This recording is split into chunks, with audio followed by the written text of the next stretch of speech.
दूसरा रूप है भगवान का परम भक्त। गोपियों ने कहा हरिदास वर्य। और तीसरा रूप है वो स्वयं कृष्ण है। भक्ताभिलाषा चरितानुसारी दुग्धादि चौर्येण यशो विचारी कुमारता नंदित घोषणानि मम प्रभु श्री गिरिराजधारी। बोलिए मम प्रभु श्री गिरिराजधारी। अन्नकूट आरोग्य बड़े प्रसन्न हुए। फिर लोगों ने प्रसाद पाया, किंतु जब इंद्र को पता चला कि गोवर्धन की पूजा करी और मेरी पूजा इन्होंने नहीं की, प्रलयकारी मेघों को बुलाकर के इंद्र ने आज्ञा की ब्रज पर बरसो और ब्रज को छिन्न भिन्न कर दो, तहस नहस कर दो, ब्रज की हस्ती मिटा दो। 12 मेघ बरसने लगे, बिजली कड़कने लगी, गड़गड़ाहट होने लगी। पानी तो ऐसे बरसने लगा मूसलाधार। ठंडी से और भय से कांपते हुए ब्रजवासी कृष्ण की शरण में आए। कृष्ण कृष्ण महाभागत त्वं नाथम गोकुलम प्रभो त्रातु मरहसि देवान्नः कुपिताद भक्तवत्सल। हे महाराज हमारी रक्षा करो। कृष्ण ने कहा घबराओ मत, आपका शत्रु कितना ही बलवान क्यों न हो, मैं आपकी रक्षा करूंगा। अब यहाँ कृष्ण में 7 साल का बच्चा हूं ऐसी लीला नहीं करते हैं। आ जाओ मेरी शरण में, तू एक बार आ जा गिरिराज की शरण में, आ जाओ मेरी शरण में। इतना कहते हुए कृष्ण ने 7 साल के कृष्ण ने पूरा गोवर्धन पर्वत उठा लिया।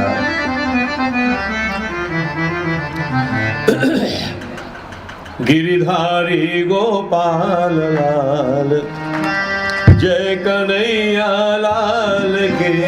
गिरिधारी गोपाल लाल जय कन्हैया लाल की।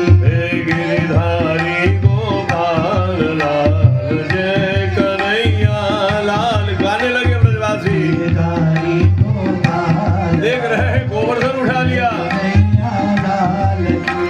अपनी अंगुली के नख पे, और कभी कभी तो बांसुरी की फूंक पर उठा लिया है। हे गिरिधारी गोपाल लाल जय कन्हैया लाल की। गोपाल लाल जय कन्हैया लाल की। जय कन्हैया लाल की जय। गिरधर गोपाल की गाइए। लाल की जय। गिरधर गोपाल की। कल जान न जाने इस समय हम कहाँ होंगे, किंतु ऋषिकेश में मां गंगा जी के चरणों में तो नहीं होंगे। बड़े प्रेम से गंगा जी को नमन करते हुए गोवर्धन गिरधारी प्रभु की लीला का गान कीजिए। हे गिरधारी गोपाल लाल जय कन्हैया लाल के। गिरधारी गोपाल लाल जय कन्हैया लाल की। जय कन्हैया लाल की जय। गिरधर गोपाल के गाइए।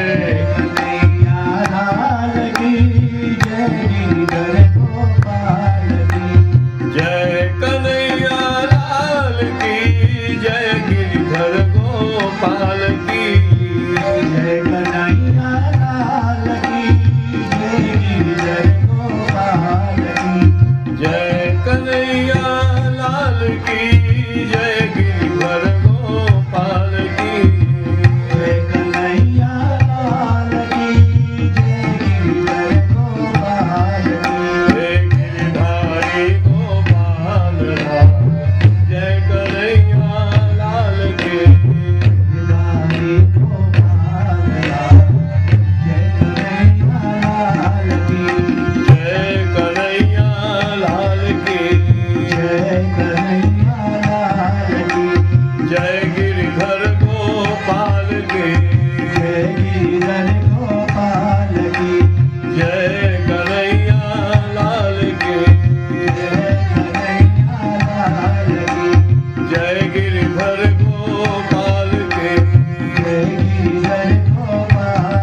तभी से इनका नाम पड़ा गिरधारी, गोवर्धन गिरधारी। 7 दिन तक गोवर्धन उठाया।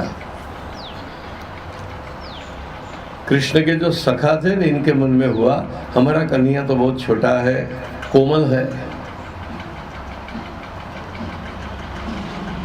जो कहा जाता है ना कि वैष्णव सब बाल कृष्ण की सेवा करते हैं, बाल भाव से करते हैं।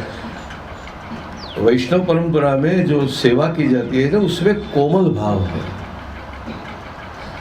ठाकुर जी को अतिशय शीतल जल से स्नान नहीं कराना चाहिए, गरम गरम वस्तु इनको धरानी नहीं चाहिए। वो छोटा बच्चा तो तुरंत हाथ डालेगा और उसका हाथ जल जाएगा। ये कोमल भाव है। और इतना समझिए, हम भगवान के प्रति जिन जिन भावों को प्रकट करते हैं, उन्हीं भावों का प्रतिभाव हमें भगवान से अचूक मिलता है। जाकी रही भावना जैसी। अगर आपको भगवान के प्रति कोमल भाव है तो भगवान आपके पास कोमल होके आएंगे। यदि आपका भगवान के प्रति कठोर भाव है तो भगवान आपके पास कठोर रूप लेकर के भी आ सकते हैं। कई बार लोग पूछते हैं भगवान कैसे होते हैं। सुनो ध्यान से, भगवान कैसे होते हैं। कई बार लोग पूछते हैं सवाल जवाब, तो मैं कहता हूं कैसे चाहिए। भगवान कैसे होते हैं, मैं कहता हूं कैसे चाहिए बोलो। मित्र के रूप में चाहिए तो भी मिलेंगे, दुश्मन के रूप में चाहिए तो भी मिल सकते हैं, पति के रूप में मिल सकते हैं, पिता के रूप में मिल सकते हैं, माता के रूप में मिल सकते हैं, बड़े के रूप में मिल सकते हैं, बच्चे के रूप में मिल सकते हैं। आपको भगवान किस रूप में चाहिए? क्योंकि इनका कोई अपना एक आग्रह नहीं है कि मैं ऐसा ही रहूं। सोने को जिस वस्तु में ढाला जाता है वही आकार वो धारण कर लेता है। चाशनी को जिस पात्र में ढाली जाती है वो उसी का रूप आकार ले लेती है। भगवान तो रस है, रस का कोई आकार नहीं होता है। अभी आप आम रस भी खाते हैं, मुझे बताइए रस का क्या आकार है? गोल, त्रिकोण, चौरस? जिस पात्र में ढालो, पात्र है भाव। भगवान को जिस भाव रूपी पात्र में ढालोगे, उसमें पधराओगे, वो आकार ले लेंगे। इसलिए त्वमेव माता, त्वमेव पिता, त्वमेव बंधु। दुनिया के किसी धर्म में भगवान के लिए इतने डायमेंशंस नहीं है। हमारे यहाँ जितने मल्टी डायमेंशनल एंगल से भगवान की भक्ति की जा सकती है, जितने ऑप्शन है, इतने दुनिया के किसी धर्म में नहीं है। आपको माँ का रूप चाहिए, दुर्गा, जगदम्बा, भवानी, तो भगवान माँ के रूप में है। आपको थोड़ा डरावना रूप अच्छा लगता है तो शंकर भगवान, गले में नाग है, भभूति है, तीसरा लोचन है। और आपको अनुशासन वाले चाहिए तो श्री राम है। और आपको नाचता गाता रसिया, रंग रसिया, रसिक शिरोमणि, बड़ा प्रेमी, कलाकार, कला निधि, सर्वगुण संपन्न, ऐसा कोई चाहिए। थोड़ा नटखट, थोड़ा शरारती, सुंदर, कोमल, जरूर पड़ने पर कोमल, जरूर पड़ने पर कठोर, तो कृष्ण भी है। भगवान कैसे है ये सवाल ठीक नहीं है। आपको भगवान कैसे चाहिए? जिस रूप में आपको चाहिए मिलेंगे। ग्वाल वालों ने सोचा लाला हमारा कोमल है, उसकी अंगुली थक जाएगी, हमें इसे सहाय करनी चाहिए, हम इनके सखा हैं। कन्हैया, हमने अपनी लकड़ियों पे गोवर्धन को उठा लिया है, अब तो अपनी अंगुली ले ले। कृष्ण तो जानते थे कि कहीं किसी की लकड़ियों पर, छोटे छोटे डंडों पर थोड़े पर्वत खड़े रहते हैं, लेकिन ठाकुर जी ने भी लीला की, अंगुली हटा तो न ली, थोड़ा हाथ नीचे किया। जैसा हाथ नीचे किया, गोवर्धन नीचे बैठने लगा, सबके हाथ में जो लकड़ियां थी ना वो टड़ाक टड़ाक टड़ाक टूटने लगी। ए गिर रहा है, पकड़ो पकड़ो, थामो थामो। फिर भगवान अंगुली लगा दी। मुझे एक दिन एक भाई ने कहा कि अंगुली पर इतना बड़ा पहाड़ कोई उठा सकता है? मैंने कहा बिना अंगुली जिसने पृथ्वी को उठा के रखी है। एक बात जरा सोचो, पृथ्वी पर हम कुछ छोड़ते हैं तो वो गिर जाता है, लेकिन पृथ्वी गिरती नहीं है आकाश में। ये तो बताओ कि पृथ्वी को किसने पकड़े रखा है? अगर कहोगे सूर्य के ग्रेविटेशन ने, तो सूर्य को किसने पकड़ रखा है? अगर कहो सूर्य को नेबुला ने, तो कहो नेबुला को किसने पकड़ के रखा है? जवाब नहीं मिलेगा, थक जाओगे पूछते पूछते।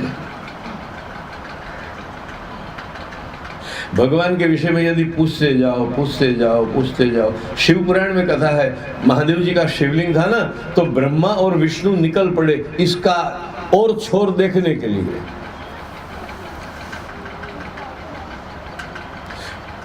चलो नीचे से मिल जाए तो नीचे ढूंढ लेंगे इनका अंत कहाँ है, ऊपर से मिल जाए तो ऊपर ढूंढ लेंगे अंत कहाँ है। लेकिन कथा यह है, दोनों को नहीं मिला,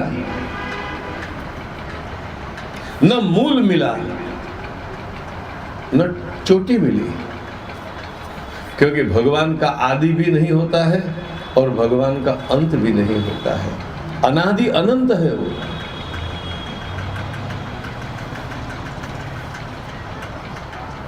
फिर शरद पूर्णिमा की रात्रि, फिर इंद्र का प्रकोप। इंद्र 7 दिन में समझ गया कि ये तो भगवान ही है, मेरा सामना और कोई नहीं कर सकता। बारिश बंद हो गई, भगवान ने कहा आप सब बाहर चले आओ। सब बाहर आ गए, भगवान ने गिरिराज गोवर्धन को पधरा दिया। अगर हम कृष्ण की शरण में हैं तो हमें किसी से डरना नहीं चाहिए। गीता में भगवान ने दैवी संपदा के लक्षण बताए, उसमें सबसे पहला लक्षण है अभयम। जो भगवान की शरण में है उसे कोई भय नहीं है। अगर मुझे मारने वाला 2 हाथ वाला है तो मुझे बचाने वाला 1000 हाथ वाला है। इतना तो सोचो, दुख देने वाला और बचाने वाला, उसमें कितना अंतर है। भगवान की बराबर तो कोई है नहीं, भगवान से कोई अधिक बलवान नहीं है, तो भगवान की शरण में जाने के बाद हमें भय किस वस्तु का? सुखदेव जी ने कथा के अंत में कहा है, राजा तू मृत्यु से मत डर, क्योंकि तूने भगवान को पाया है और भगवान मृत्यु की मृत्यु है। Death is dying in front of God. भगवान मृत्यु के मृत्यु है, मौत मर जाती है भगवान जब आते हैं तो, जब भगवान होते हैं तो।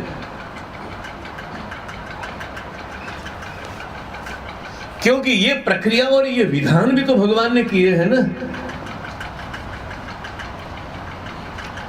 इंद्र ने क्षमा मांगी, कामधेनु ने भगवान का गोविंद नामाभिधान किया।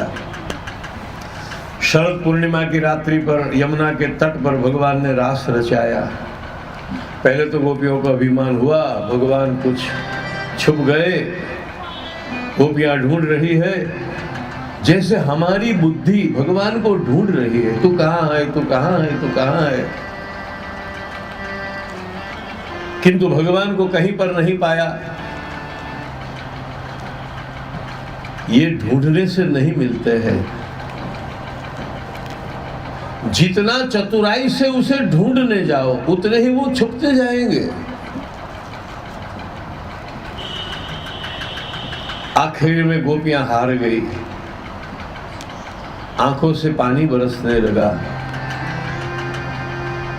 चतुराई भी काम न आई, वाणी भी काम न आई। गोपियां हार गई। और जब हम हार जाते हैं ना, तो हमें हरि मिल जाते हैं।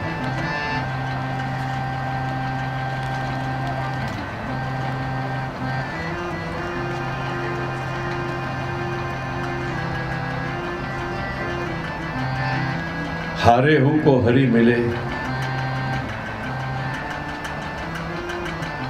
कबीर कहते हैं, हरिजन तो हारा भला, हरिजन तो हारा भला, जीतन दे संसार।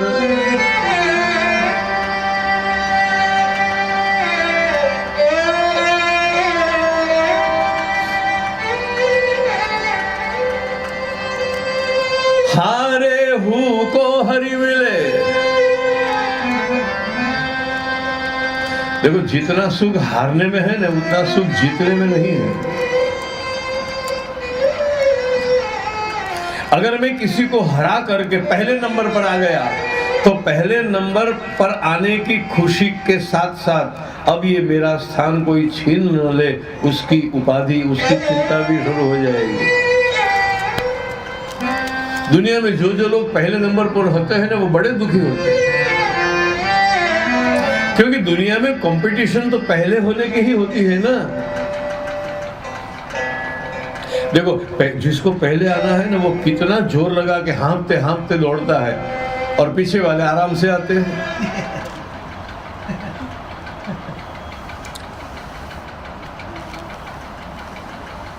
थक जाओगे यदि महत्वाकांक्षाओं के जुनून में जिंदगी भर दौड़ते रहे तो।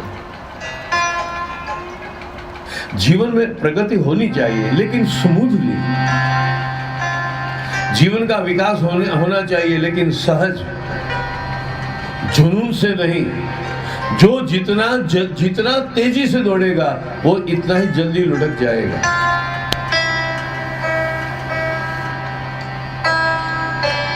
हरिजन तो हारा भला, जीतन दे संसार। हारे हु को हरि मिले, हारे हु को हरि मिले, जीते यम की लाज।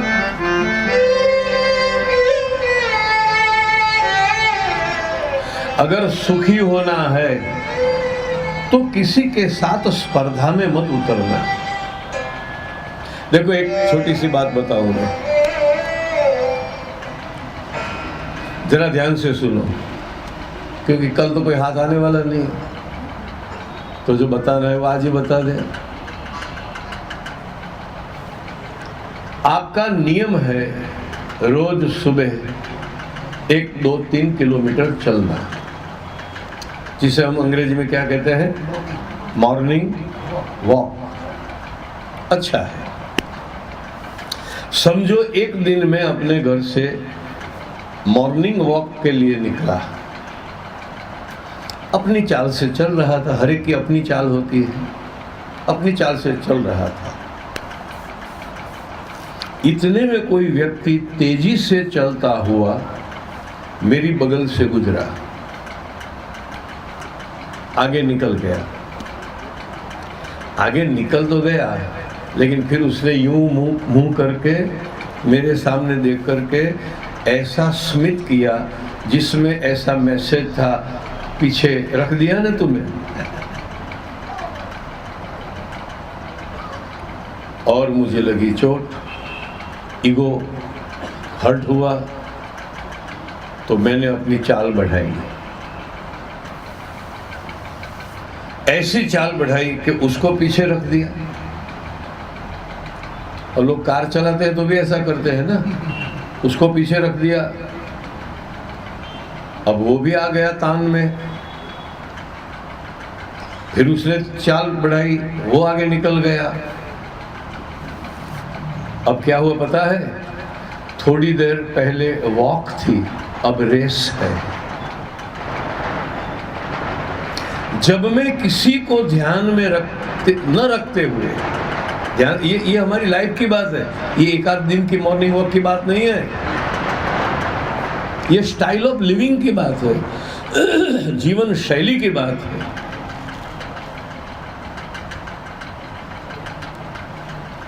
कुछ लोग आगे निकल जाते हैं तो अच्छी बात है, निकल जाने दो, अपनी चाल खराब क्यों करें? जब मैं अपनी गति से, अपनी चाल से चल रहा था तो इट वॉज अ प्लेजर। सुबह सुबह सैर करना बड़ा अच्छा है, लेकिन यदि वो वॉक न रहे और रेस हो जाए तो फिर तो मुसीबत हो गई। जरा हम अपने से पूछे कि हम जीवन में चल रहे हैं या किसी से आगे पीछे, आगे पीछे, आगे पीछे। स्पर्धा नहीं होनी चाहिए लाइफ में, कंपटीशन नहीं। हम अपनी गति से चले, नहीं थकेंगे, एंजॉय कर पाएंगे लाइफ को। लेकिन यदि हम कंपटीशन में पड़े तो सुख शांति हराम हो जाएगी। जीवन में विकास होना चाहिए, लेकिन अपने ढंग से, दूसरे की तुलना में नहीं।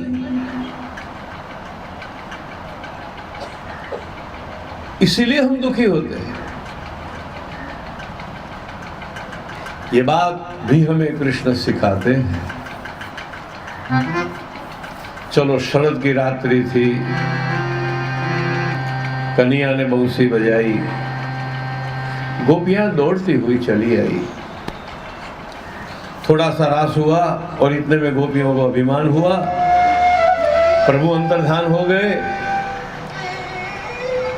जयति तेधिकौ जन्मना ब्रज, शयत इंदिरा शश्वदत्रहि, दयित दृश्यतां दिक्षुतावका, स्वै धृता सवः त्वाम्।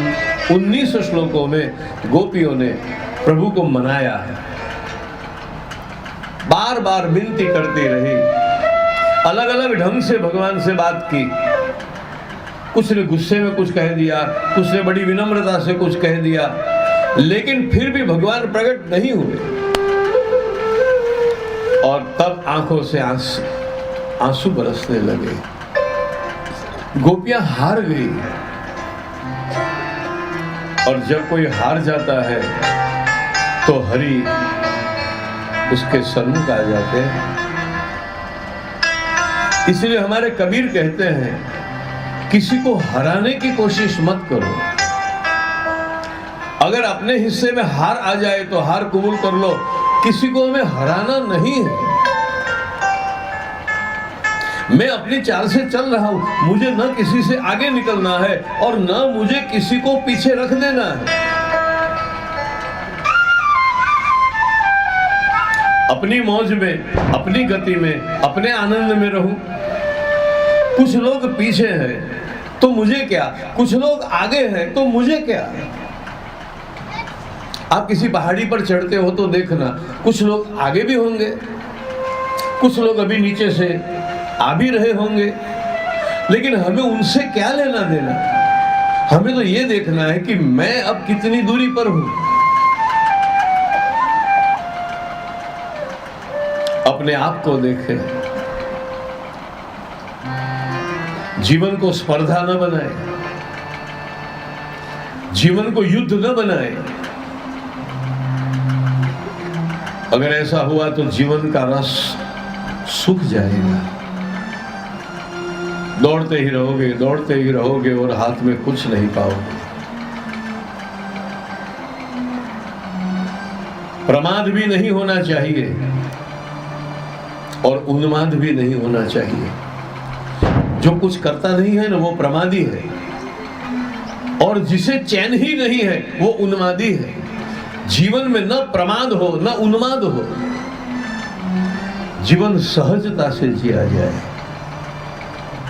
यही कृष्ण का संदेश। गीता में कहते हैं अति भोजन करना भी उचित नहीं है, अति उपवास करना भी उचित नहीं है, अति निद्रा भी ठीक नहीं है, अति जागरण भी ठीक नहीं है। कृष्ण गीता में मध्यम मार्ग का उपदेश देते हैं। अति भलो नहीं बरसनो, अति भली नहीं चूप, अति भलो नहीं बरसनो, अति भली नहीं धूप, अति भलो नहीं बोलनो, अति भली नहीं चूप।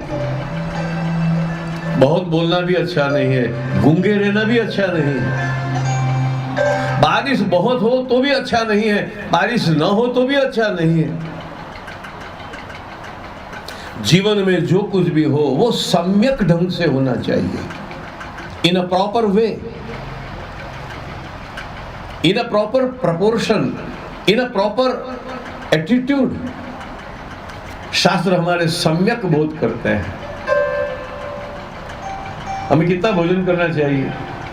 अब किसी को पूछे कितना भोजन करना चाहिए तो वो कहेगा वो तो क्या बना है उसके ऊपर निर्भर है। पहले मेनू देख ले फिर बताए कितना भोजन करना चाहिए। ये कोई बात हुई? बुद्ध भगवान कहते हैं आधा पेट अन्न से भरो, पाव भाग का पानी से भरो और बाकी का जो पाव भाग रहा वो हवा के लिए रखो। देखो गाड़ी का भी इंजन चलता है ना, कार्बोरेटर, तो उसमें हवा मिलनी चाहिए। अगर हवा नहीं मिलती है तो वो जो सिस्टम आगे जो होनी चाहिए वो नहीं हो पाती।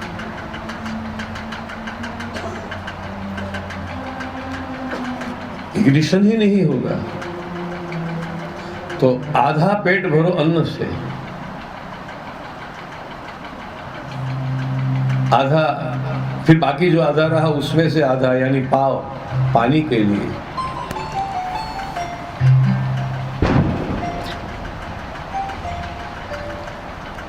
अब कभी कभी हम भोजन करने बैठते हैं तो सोचते हैं कल किसने देखी है, जो आज का लाभ है उठा ले।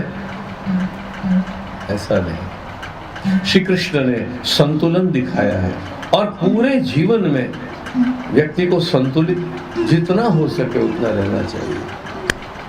फिर भगवान प्रकट हुए, महारास लीला हुई। अब नारद जी पधारे, कहने लगे प्रभु गोकुल में वृंदावन में तो आपको बड़ा प्रेम मिल रहा है, चारों ओर से प्रेम प्रेम, वृंदावन प्रेम की भूमि है।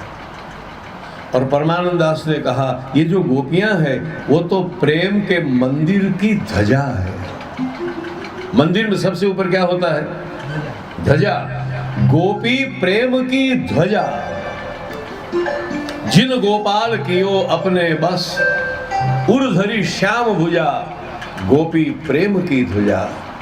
अगर प्रेम का दुनिया में मंदिर बनाया जाए जिसके भीतर प्रेम देवता हो तो उसकी ध्वजा व्रज की गोपियां होगी। ये प्रेम की मूर्तियां हैं।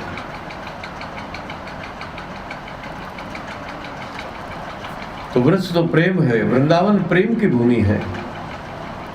नारद जी ने कहा लेकिन महाराज आपको बहुत सारी लीलाएं करनी है, अब आप मथुरा पधारे। भगवान ने कहा आज तक जिसको भेजा गया ना वो सब क्रूर थे। पूतना आई, अघासुर, बकासुर, जो भी आज तक जो आए मेरे पास मथुरा से वो क्रूर थे। मुझे तो वही ले जा सकता है जो क्रूर नहीं है। अक्रूर जी आए हैं रथ लेकर के, कृष्ण बलराम रथ में विराजमान है, पूरा ब्रज रो रहा है। कहा तो ऐसा जाता था कि कुछ दिन के बाद लौट आएंगे, किंतु गोपियों को पता चल गया अब कृष्ण लौटने वाले नहीं हैं।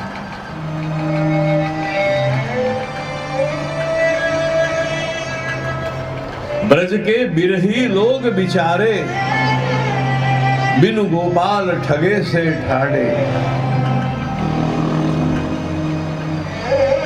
जैसे इनके प्राणों को कोई छीन के ले जा रहा हो। किंतु ये भी आवश्यक है, अगर मिलना भी होता है तो बिछड़ना भी होता है।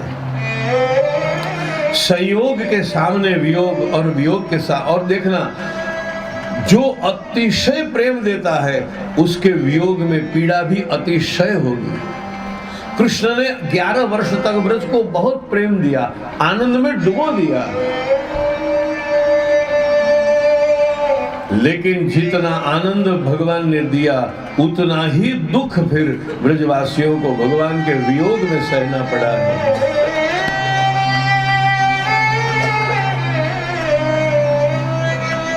सदा रहत पावस ऋतु हम पर, जबते श्याम सिधारे, निश दिन बरसत नैन हमारे। कृष्ण कब आएंगे, कब आएंगे कह के गए थे कि आने वाला हो, और हमें भरोसा है कि वो आएंगे। हमारी आंखें कभी निराश नहीं हुई है।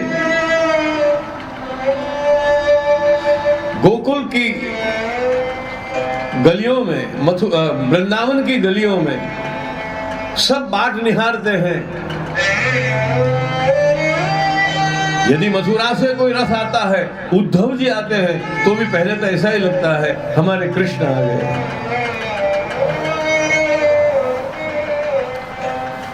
परंतु भगवान को भी कई जिम्मेवारियां हैं, उत्तरदायित्व तो निभाने हैं। आए पधारे मथुरा में, पहले तो भगवान ने धोबी को मार दिया। रामावतार में उसने सीता जी की निंदा की थी, कृष्णावतार में उसका फल दे दिया। सुंदर सुंदर कपड़े पहन लिए, लेकिन कपड़े तो बड़े थे, कृष्ण के लिए थोड़े बने हुए थे। देखो रामलीला, बिना पूछे राम फूल तक नहीं उठाते हैं, यहाँ धोबी को पटक दिया और कपड़े पहन लिए। सुंदर जड़ी जरकसी जामा जैसे कहते हैं। महाराज कंस का धोबी था तो कपड़े भी ऐसे हो गए ना, राजा के कपड़े कैसे होते हैं। लेकिन कन्हैया तो 11 साल का अभी पूरा हुआ, 11 साल और 52 दिवस तक कृष्ण ब्रज में विराजे। कपड़े तो बड़े बड़े हैं। सखा कहते लाला तो बड़ा सुंदर लग रहा है, लेकिन कपड़े बड़े बड़े हैं भगवान के। अभी ये तो बड़ा शहर है, सब कुछ हो जाएगा। थोड़े आगे गए तो दर्जी, भगवान ने कहा अरे भैया इसे जरा हमारे नाक का कर दो, काट दो। खड़े खड़े ही उसने कपड़े छोटे बना दिए और भगवान को दे दिए। भगवान ने आशीर्वाद दिया, अब तू और तेरी पूरी पीढ़ी कभी भूखे नहीं रहेंगे। लेकिन अगर टाइम पर दिया हो तो उसने केवल भगवान को ही दिया है।